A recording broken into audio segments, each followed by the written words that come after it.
Hare Krishna. So let's start with this prayer for invoking auspiciousness.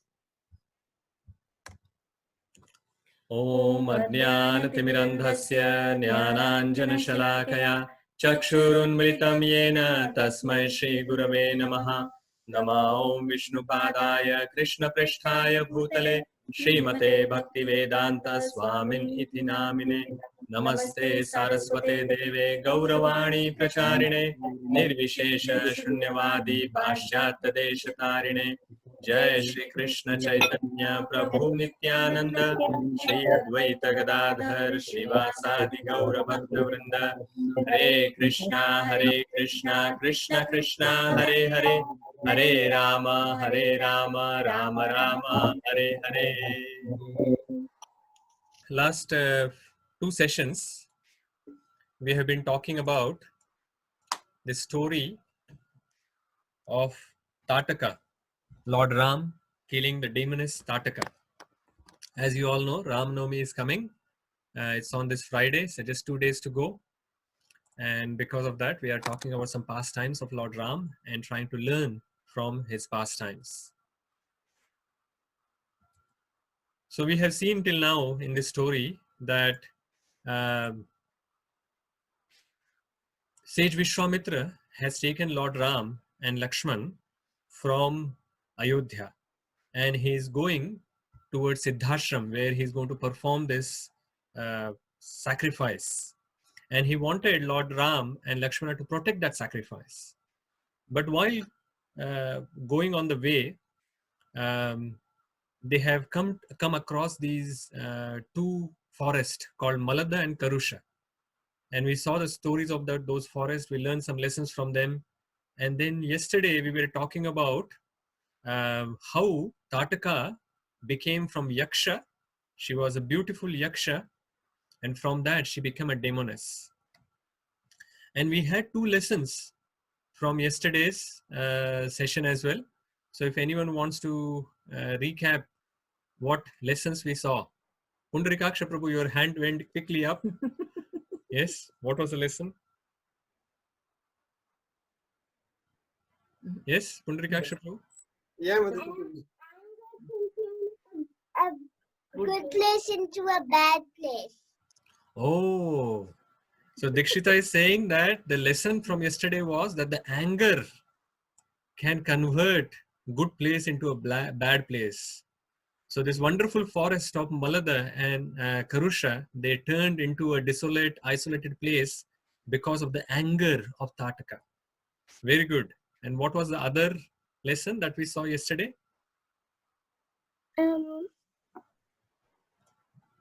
Yes, Babu Prabhu?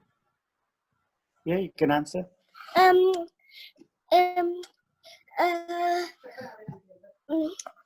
That Your attitude is everything, yeah? Yeah, about blessings and curses. Very good. Yes. So our behavior decides whether we accumulate blessings or curses. Yes.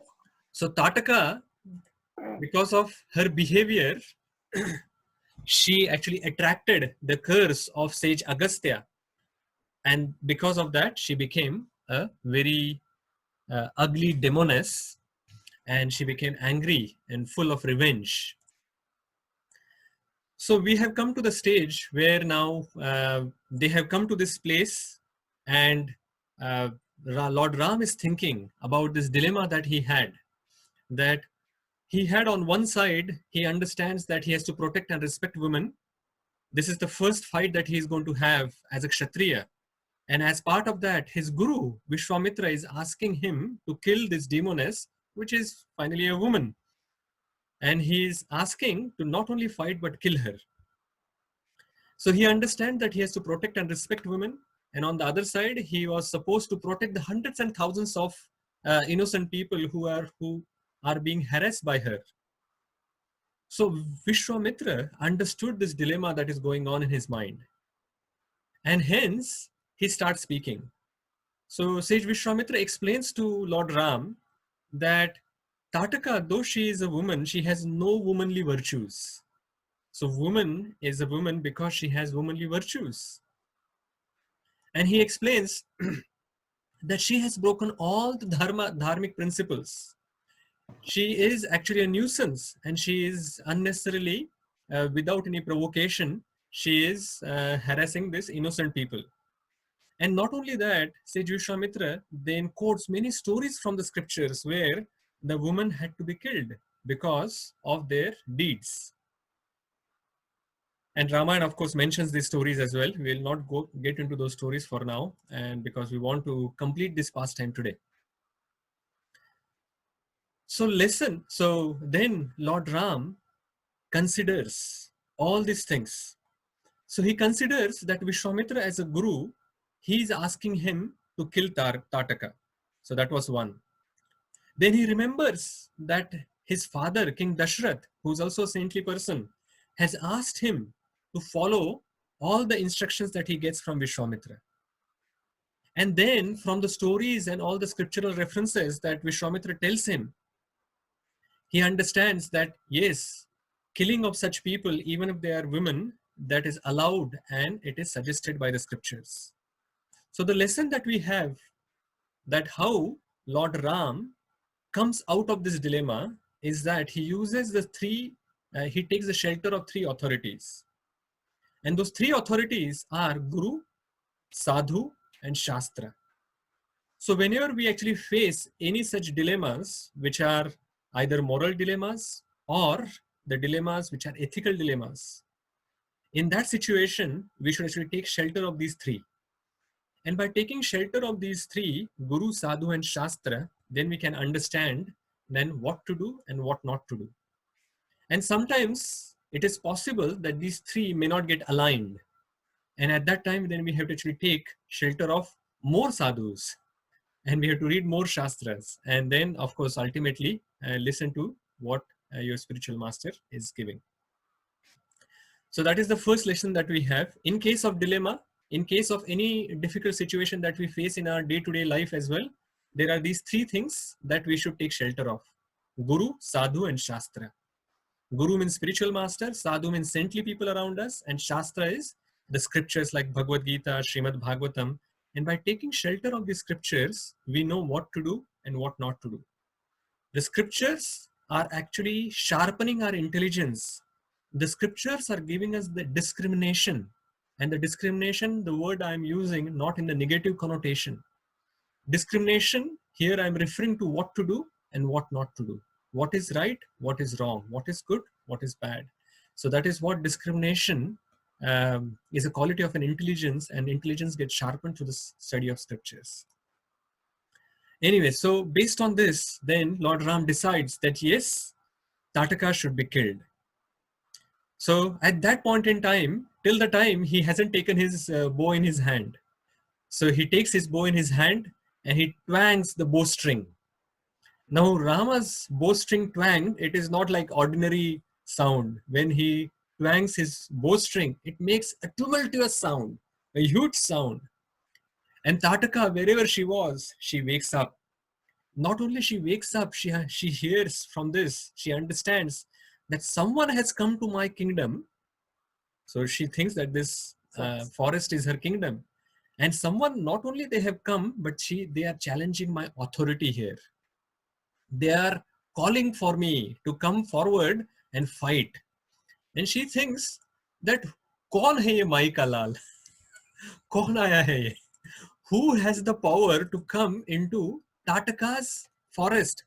Everyone is running away from her, and someone has come to the forest challenging her authority. So she says that, yes, I have to teach that person a lesson. She wakes up and she starts running, not walking, she starts running towards the source of the sound.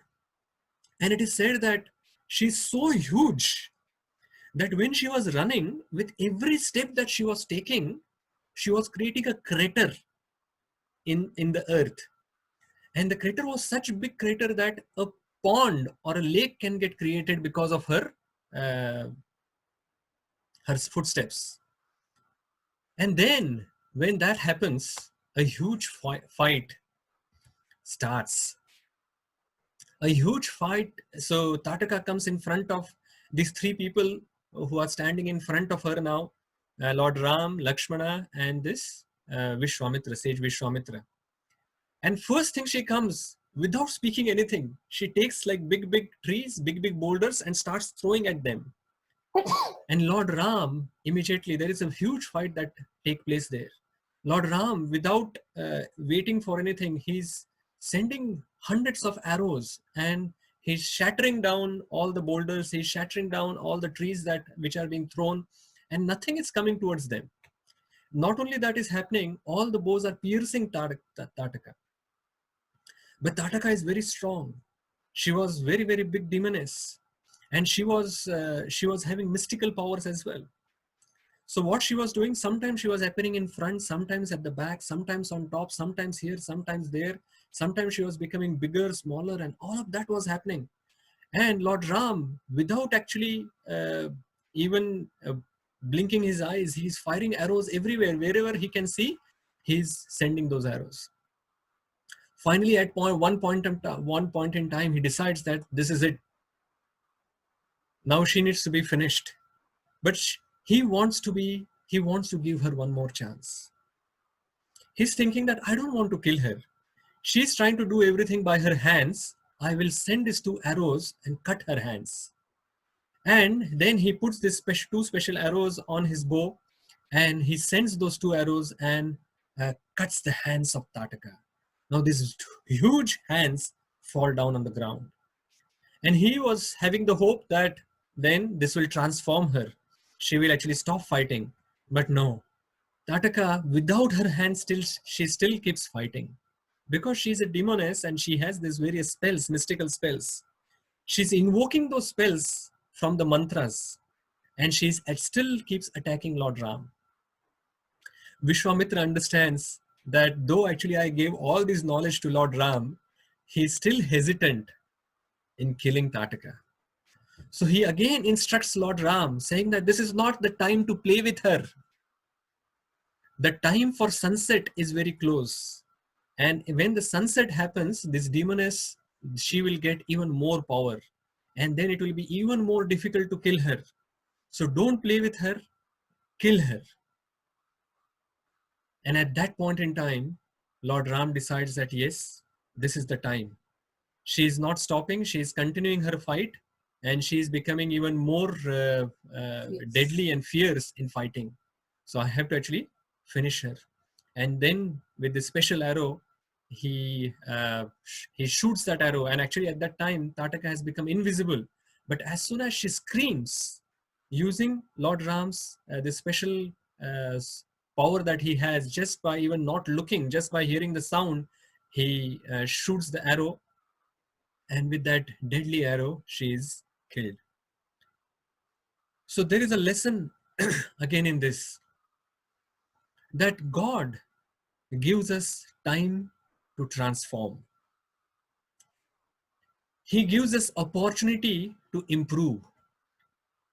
Even the worst demoness like Tataka, he gave her opportunity before killing her.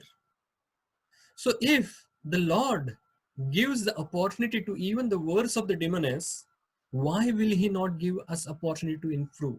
Why will he not forgive our sins that we have done in the past? Why will he not give us the opportunity to become a better person? And this is the exact reason why some of these big sinful activities which we would have done in the past for many lifetimes, what we have done, he doesn't give the reactions of all those activities immediately at that point in time.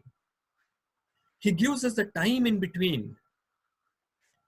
Many people ask that, wouldn't it be good that whatever activities that we are doing, we get the reactions of those activities immediately? Then people will know that, oh, the reactions are there, so we should not be doing like this. But the Lord is very merciful. He also establishes the principle of this law of karma by giving some reactions immediately to show that there is this cause and effect relationship is there in law of karma. At the same time, he doesn't give all the reactions at that point in time. He gives us the time in between to transform. He gives us the opportunity to improve. And by that opportunity, he's waiting that we become a different person. Krishna says in Bhagavad Gita that if you surrender unto me, the conclusion of Bhagavad Gita is Sarva Dharman Parityajya Mamekam Sharanam Vraja Aham Tvam Sarva Papebhyo Mokshayishyami Ma Shuchaha. That if you become a better person, if you transform, then all the sinful activities that you have done, by just the act of surrendering unto the Supreme Lord, all those sinful reactions will be taken care of. Lord has guaranteed that in Bhagavad Gita. So this is another lesson that we can learn, that God has given us the time to transform, and we have to use this time to transform and surrender unto the Supreme Lord and become a better person, become a devotee of the Lord. And if we become like that, then all the sinful reactions will be taken care of.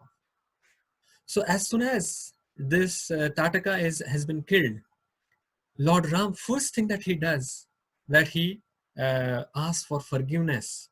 He falls at the feet of Vishwamitra and he asks for forgiveness from him.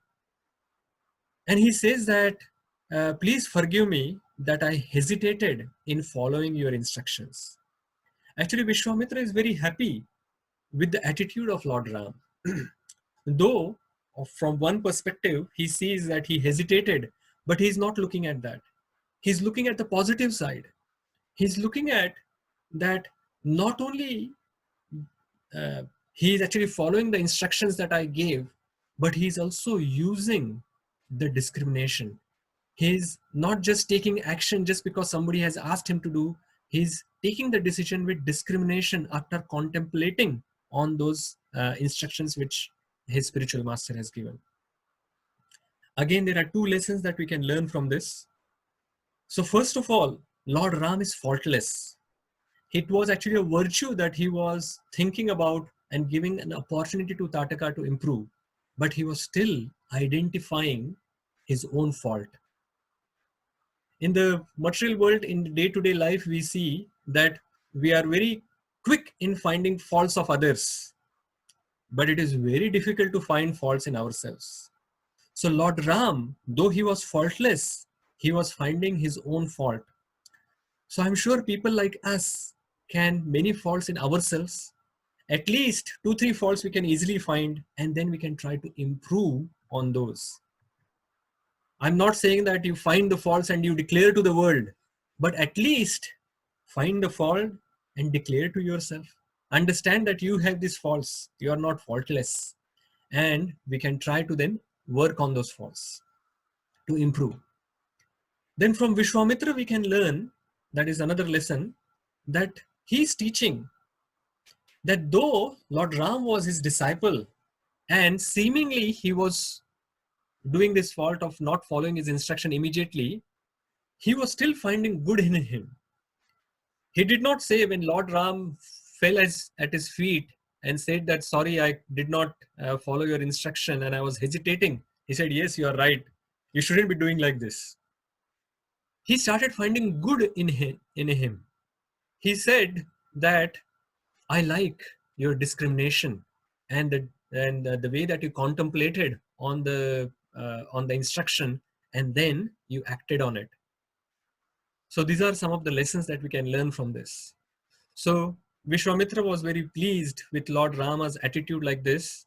At the same time, when Tataka was killed, there were many demigods from the heavenly planet who had come to see this first fight that Lord Ram was fighting, and they showered lots of flowers on these three. And then most of those demigods suggested, Devatas suggested to Vishwamitra that now is the time you should give all these various astras and shastras that you have, you offer them to Lord Ram. So the next day, actually that is what happened. Next morning, that Vishwamitra actually gives all these various different astras to Lord Ram and Lakshmana as well. And that included astras of Brahmaji, Lord Shiva, Lord Vishnu. All of those astras were then given to Lord Ram. And then the story continues that finally they reach Siddhashram, where Vishwamitra performs this yajna, which Lord Ram protects. And on the 6th day, the 6 days yajna was there. At the last moment, the demons attack Marich and Subahu. And Lord Ram, he shots an arrow towards marriage, which doesn't kill him, but he falls 800 miles away from that place, from Siddhashram. And then by another arrow, Subahu is killed. And that is how the Vishwamitra's yajna becomes successful. And the reason why he brought Lord Ram and Lakshman to the forest was fulfilled. Actually, the main purpose was not only to have this yajna done and completed, but he also wanted the association of the Lord and became a devotee. So Vishwamitra also became a devotee of the Supreme Lord like that. And the hidden agenda of Vishwamitra was that he wanted to marry Lord Ram with Mother Sita. So that is when the next day after the yajna is finished, they go to Mithila, where all that pastime is there. Most of you know Ramayana, but it is so sweet that for last 3-4 days, whatever time I'm getting, I'm just reading Ramayana. And though we know the story, it is so fascinating that you just engrossed in reading. When you start reading something, you just don't want to finish it and you just keep reading. So that is what is going on. I'm hoping that all of you are also taking this opportunity to remember Lord Ram, remember all the pastimes of Lord Ram, and trying to bring Lord Ram back into your house, back into your heart. Become a devotee of Lord Ram, become a devotee of Lord Krishna, and then they will take care of everything for you. So please remember these lessons that we looked at today, and we will continue on some other pastime tomorrow and day after. It's a very long pastime, so we'll see how it goes. Hare Krishna. Are there any questions or comments? Bharadwaj Rishi Prabhu? Hare Krishna, Prabhuji. Hare Krishna. Prabhuji, Oh, sorry. Before you, I want to actually, yesterday as well, I completely forgot showing the slides. So this is how she got killed finally. Okay, Prabhu, ask your question. Yes, Prabhuji. Prabhuji, especially the second lesson, second part of the second lesson, where we had to follow the instructions of Guru. Sometimes we think otherwise. Like in our mind says that okay, no, don't do that. But then the Guru knows what needs to be done, right? So in this at this time, like how do we discriminate? Like we feel that maybe we shouldn't do that, or it's not the right thing to do, but the Guru says no, do that. So how should we resolve that kind of perplexity, probably? Yeah, good question.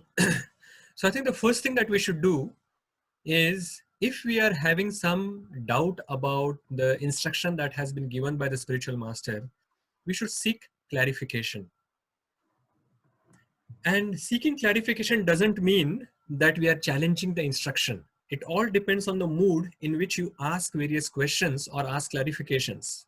So if you ask clarification from the Guru, Guru will be happy to actually give the clarification, and they can explain to you exactly what that instruction means.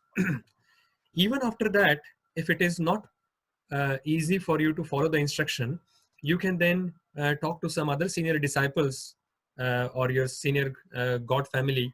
At that time, they can explain the meaning, because they would have had more association of the spiritual master. They can actually give you more understanding of the instruction and what is the mood of the spiritual master, and explain from that perspective. And I think that is the way to actually do it, I would suggest. Is that fine, Prabhu? Good. Hare Krishna, Prabhu. Yes, Madhuri. Prabhu, my question is, you said that if you have a dilemma, then you take your spiritual guru advice. What if you don't have a spiritual guru? Like say for example, if I take myself, like before meeting you or Mataji, I didn't know about ISKCON, right? And I don't have any spiritual guru or master.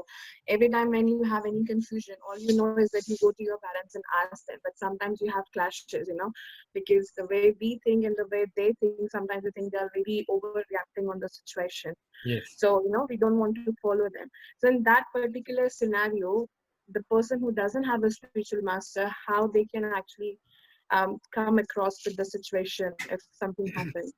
Yeah, very good question. So those people who do not have spiritual masters or guru, what should they do? And my question to you is, why should anybody not have a guru?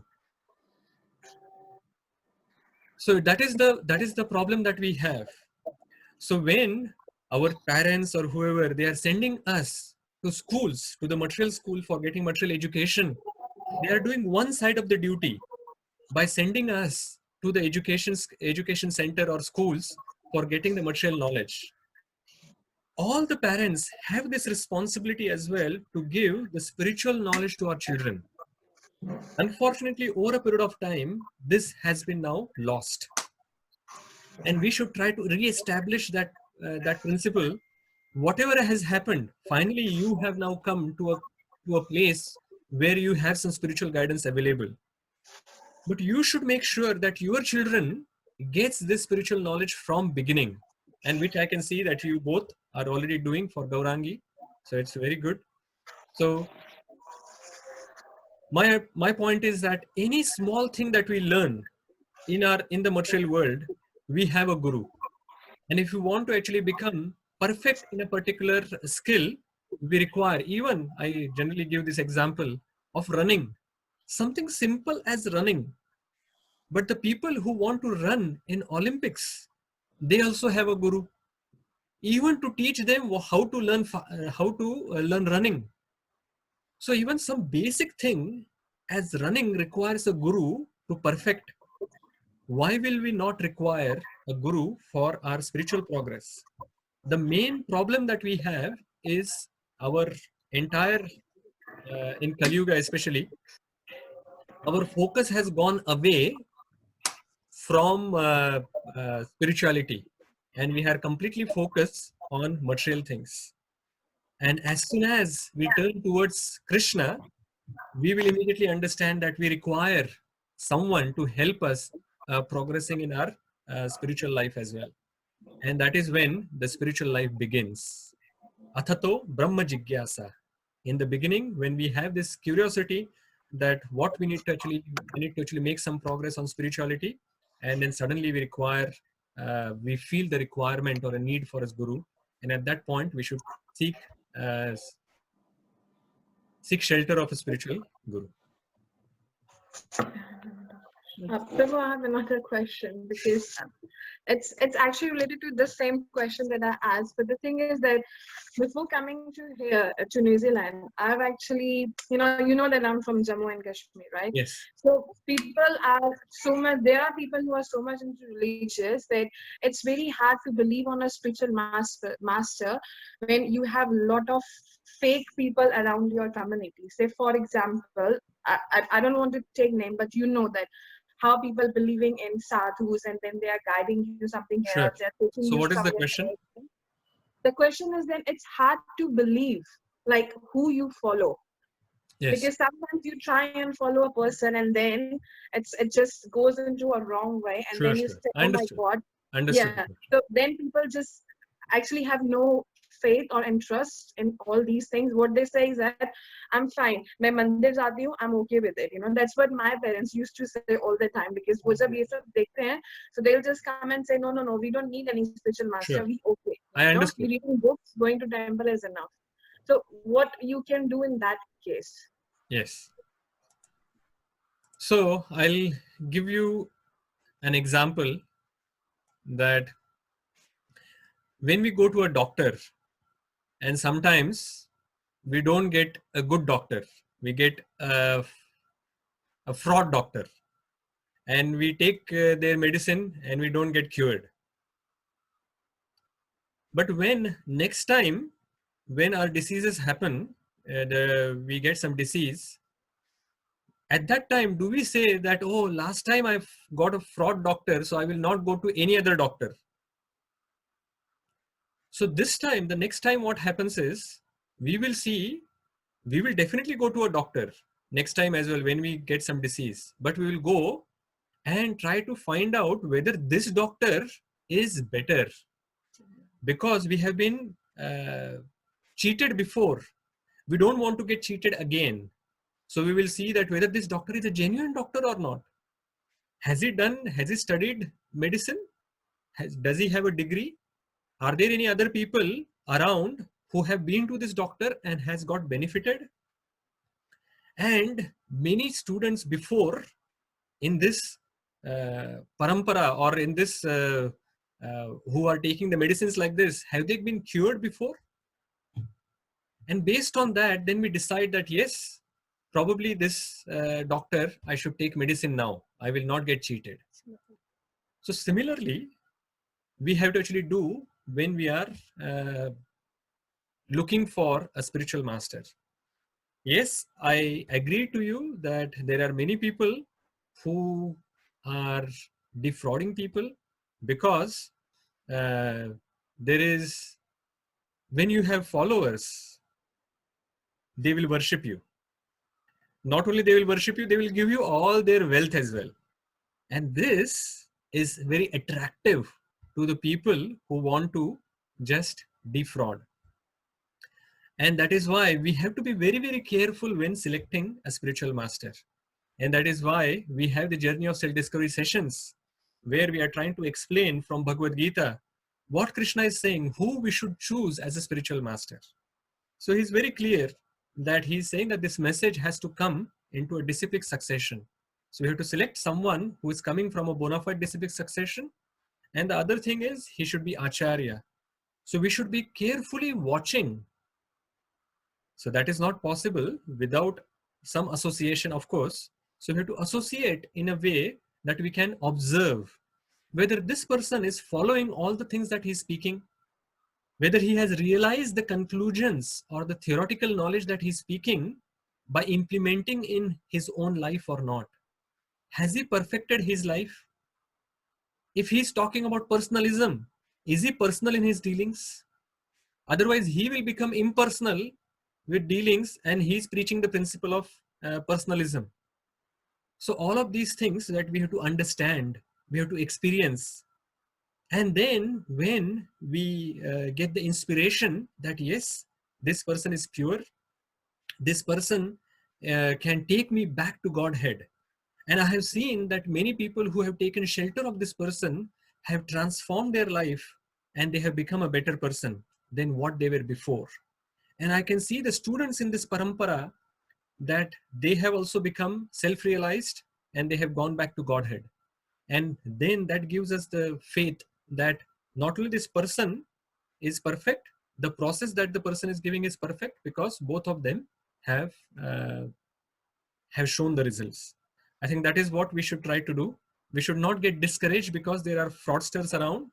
We should actually start, because there are fraudsters around, we have to actually look very carefully and then select.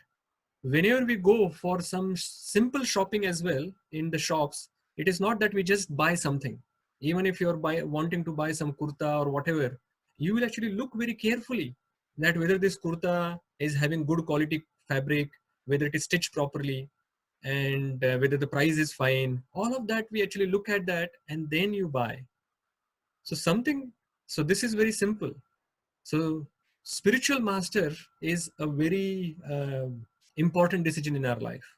So that we have to actually think properly and then take that decision. So that is what my recommendation is, that we should take the decisions like that. And as you know, Srila Prabhupada is the perfect Shiksha Guru, preeminent Shiksha Guru of all the people in ISKCON. And through his teachings, we can see that his teachings have transformed so many people. The hippies in America, they were breaking all the regulative principles, that they have been turned into happies. So this process that Srila Prabhupada has given is perfect.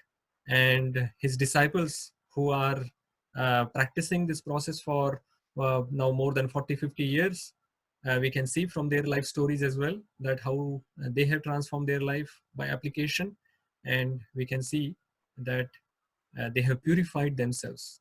So we can take shelter of one of his disciples. Aditya Vichitra Prabhu, do you have any question? Do you, or Why- Aditya, do you have a question? Adi has a question. Why didn't Vishwamitra kill Tataka? Why did he want Rama to kill him? Yeah, very good question. So why did Vishwamitra not kill Tataka himself? He has so many weapons and he could have killed Tataka himself. Now we need to understand that in the Vedic society, everyone has a particular duty. And that duty they need to actually do themselves. The Brahmana's duty is that he has to teach. And Kshatriya's duty is that to protect. So it is interesting. So for that, we need to understand the story of Vishwamitra, which is in itself 3 or 4 hours of class. But Vishwamitra was a Kshatriya himself. He was a king and his name was Kaushik. So we have Kaushik Prabhu here. So Kaushik Prabhu, you may or may not be knowing, it is Vishwamitra's different name. As his original name was Kaushik. And he decided, looking at the power of Vashishta Muni and his Brahma Tej, he understood that the Kshatriya Tej is very small as compared to the Brahma Tej. So I want to become a Brahmarshi. So he actually meditates, and at many places that he actually makes mistakes because of his anger, because of his lust, and various different anarthas. He falls down, and he has learned lots of lessons, and finally he has become a Brahmarshi. So now that he has become a Brahmarshi, he doesn't want to do the same mistakes again. So that is one reason at one level. But the other reason is, that he wants to bring out Lord Ram's glories to the entire world. Lord Ram, till now, till the age of 12, he has been only remaining in Dashratha's palace in Ayodhya, and he hasn't been out and he hasn't started his work. So this is the first stage that he knows that Lord Ram is going to perform the pastimes. So he wanted something big to happen in the beginning. So he brings Lord Ram and show to the world that they are not ordinary children. They are, so Lord Ram is the supreme personality of himself, he himself. And that is why he brings Lord Ram, and these pastimes are performed, and then Tataka was killed. Of course, he has the power to kill the demoness himself. Okay, Subhashri Mataji, you have a question? Yes, Prabhuji. This is just about, just generally about Lord Ram. Why he has gone through so much of pain. I know, like, there to teach some lessons, but still, the pain he has gone through compared to all the other avatars or incarnations is too much. Being a Lord himself, why he has to take so much of pain? Like, he was in Myanmar for 14 years. He has to be separated from his wife for that long, and was a lot of pain for him to go through that. And then even to reach Lanka as well, he has to do a lot of effort. He has to be get friendship with the monkey king, and then even though they are not up to his level, like he has to be making a friend of them, and go through so much of pain. um, that is one question. And how, like, people may ask, like, you say he is one of the incarnation, but he himself has gone through so much of pain. So how are we supposed to believe? Like, he hasn't shown in like in other avatars, like in Varaha avatar or anything. They have actually shown, like, they have done some miraculous things to prove they are the personality of Goddess. But in Lord Ram's case, he has never done that at all. So people may have this general question, like, how are we supposed to believe like he is an incarnation of Krishna Sure. as well? Okay. So the simple question first, how do we know that Lord Ram is the incarnation? So incarnations are not decided by whether people believe him as an incarnation or not. So incarnations of the Supreme Lord are mentioned in the scriptures. So tomorrow, if it was just the people who were going to decide based on looking at some miracles that whether I am whether you are God or not, then all the jugglers or the magicians will become incarnations, right? So it is not that the people around them and whether they are doing some miraculous activities that is going to decide whether uh, the personality is the Lord himself or not. The scriptures give us the list of all the incarnations which the Lord has taken, and even he is going to take in future. And based on that, we know that this personality is the Supreme Personality of Godhead or not. So whether people believe or not, that is not a question. So as we were discussing yesterday as well, that there will be many situations, not in many. So every time the Lord has appeared, there were some people who understood that he was the Supreme Personality of Godhead, and some people they did not understand, even after this so-called miraculous activities that the Lord has performed in other incarnations. So it is the devotion that you would have in your heart that will make sure that whether the Lord reveals himself to you or not. Right. If you have devotion towards the Lord, rest assured that Lord is going to reveal his lordship to you, and then you would understand that we have to surrender, and then you can actually do the process of bhakti. So that is one thing. The second question that you asked was why Lord has to suffer so much. So from Lord's perspective, he's not suffering. It is your perspective that you are seeing that the Lord is suffering. Everything Lord does is his pastime. You are learning now nectar of devotion. You would have seen that there are various different rasas in which Lord wants to reciprocate with his devotees. And this, especially Ramayana, if you see the entire story, that is completely in Karuna rasa. So everyone who's reading Ramayana, they are going to cry. But from Lord Ram's perspective, he is doing his pastimes. For example, when we are thinking that Lord Ram had to go to Vanavas, he was sent to exile for 14 years. But his reaction was quite interesting when he first heard that. So he was actually at the night, he was going to get now coronated the next day. And at night, he understood that his mother wants him to go for 14 years of exile. And he is very happy. Why? He's saying that, oh mother, this is the best thing that you have done for me. Why? Is because if I would have become coronated as a king, because of all the work that the king has to do, I wouldn't be able to actually hear from the saintly people. Because you have now given me this boon of going to exile for 14 years in forest. This has made possible that now for 14 years I can sit at the feet of the various sages and I can hear the scriptures. So Lord himself is very keen to actually hear the wisdom of the sages. So scriptures and wisdom, the knowledge and wisdom, there is a difference. Knowledge is what you get when you're reading scriptures. But wisdom is different from knowledge. Wisdom is when the same knowledge somebody is applying into their life. And from this practical application of that knowledge, they have realized it. And this realized knowledge, when they are sharing with others, that becomes wisdom.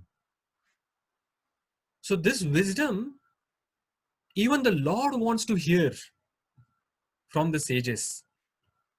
And that is why he is very happy that he has to actually go and he has to he has got the opportunity to meet various different sages. And he's not only speaking like that. If you actually read Ramayana, you will find out that even on the first day, or actually first night, when he stopped, when he started going, and maybe tomorrow we will try to cover that part. When he's walking there, first night, he immediately got some opportunity to hear from sages. And everywhere he's stopping, he's hearing from the sages. So it was not just for speaking in front of his mother. He was saying that, yeah, so that she should not feel bad. He's saying that it's an opportunity that I'm going. He really felt that that was an opportunity. And he was immediately implementing that from the day one of his Vanvas. And then some of the other examples that you gave, that he had to actually make friendship with the monkeys and then do. From Lord's perspective, whether it is a monkey or a human being, actually the human beings nowadays, are they better than monkeys? All of us, that the activities that we are doing, all the anarthas that we have accumulated in our lives, at that time, at least if you see, the monkeys in that yuga would be better than us. But anyway, so your point was that he had to make friendship with the animals and whatever. Actually, Lord has the ability and he has the power that single-handedly he can defeat Ravana. He is the Paramatma in the heart of the Ravana. As soon as he leaves the heart of Ravana, he's finished. Why he has to actually do all these pastimes is not because he has a need. He's doing all these pastimes for all of us, so that we get the opportunity to become part of his pastimes and offer and render some service unto him. So that is what he was trying to offer to all the monkeys, all the other people in that. Whenever Lord comes, he has already said, Paritranaya sadhunam. So he's looking for sadhus in every species. So animals, humans, whoever is willing to come with the Lord, he's giving that opportunity. And that is what we see in that entire pastime, that he is trying to give the opportunity to everyone to become his devotee, engage in his service, and that is how we will get the opportunity to serve. So all the services that we are doing at this point in time, as well at our homes, that we are worshipping the Lord in the deity form, we are giving some bhoga to eat to the deities. Actually, Lord doesn't require it. Lord is Atmaram, and Lord gets very wonderful prasadam cooked by Radharani herself. So he doesn't require the prasadam or the bhoga that we are offering to the Lord. It is we who require to engage ourselves, our senses in the service of the Lord, and the Lord in the deity form is appearing in front of us and giving us the opportunity to perform that service. And that is why it is not the Lord. Of course, Lord is getting pleasure. That is why he's coming and performing this pastime in the reciprocal relationship. He's getting pleasure, but he doesn't have to. He can actually do all these activities himself, and he's just engaging everyone in that activity and service. And finally, with whatever he's doing, he's trying to attract our attention to him. So whether it is in Karuna Rasa or when he comes as Lord Krishna, he's performing this very wonderful, attractive pastimes and attracting us like that. So no matter what, his aim is to attract us so that we can go back to Godhead. Are there any other questions? So we'll finish the session here, and then we will continue the discussion tomorrow. Hare Krishna. Prabhupada, Jai, Lord Ram.